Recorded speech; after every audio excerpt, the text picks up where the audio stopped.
रोहित पवार यांच्या वक्तव्याची बातमी समोर येते। रोहित पवार यांनी पोलीस स्टेशनमध्ये जात गुन्हा नोंदवण्यासाठी पोलीस स्टेशनमध्ये रोहित पवार हे गेले होते, मात्र अद्यापही गुन्हा नोंद का होत नाही असा सवालही त्यांनी उपस्थित केला होता। यावेळेस बाचाबाची सुद्धा झाली होती। विमान कंपनी विरोधात गुन्हा का नोंदवला जात नाही असा सवाल रोहित पवार यांनी उपस्थित केला।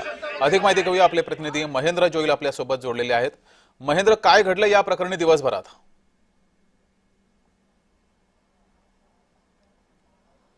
नक्कीच जगदीश, आपण काल पाहिलं असेल तर डीजीसीए कडून एक प्रेस नोट काल जारी करण्यात आली होती। त्यामध्ये अजित पवार यांचं जे निधन झालं होतं, अपघाती निधन, त्यामध्ये ते विमान वापरलं होतं, ते त्याचं नियम कुठल्याही पद्धतीने पालन केलं नव्हतं, त्यामुळे ते विमान अपघात झालं होतं। मात्र त्या पत्रात कुठलीही कायदेशीर कारवाई त्या कंपनी विरोधात करण्यात आली नव्हती। त्याचाच अहवाल, तो जो पाठपुरावा आहे तो आज रोहित पवारांनी घेण्याचा प्रयत्न केला। त्यांनी मरीन लाईन्स इथल्या पोलीस स्टेशनमध्ये जाऊन गुन्हा दाखल करावा आणि डीजीसीए आणि व्हीएसआर कंपनी विरोधात हा गुन्हा दाखल करावा म्हणून ते तिथे पोहोचले होते। मात्र पहिलं जर आपण पाहिलं तर पोलिसांनी तो गुन्हा दाखल करण्यामध्ये तत्काळ होकार दिला। मात्र काही वेळानंतर पोलीस अधिकाऱ्यांबरोबर आपण पाहिलं तर बातचीत जी झाली होती त्यामध्ये हा गुन्हा दाखल केला नाही।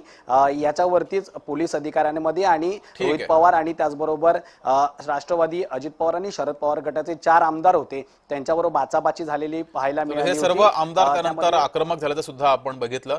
महेंद्र, धन्यवाद दिलेल्या माहितीसाठी आणि सर्व प्रतिनिधी आपल्या सोबत राज्यभरातून जोडले होते, सर्वांचे धन्यवाद।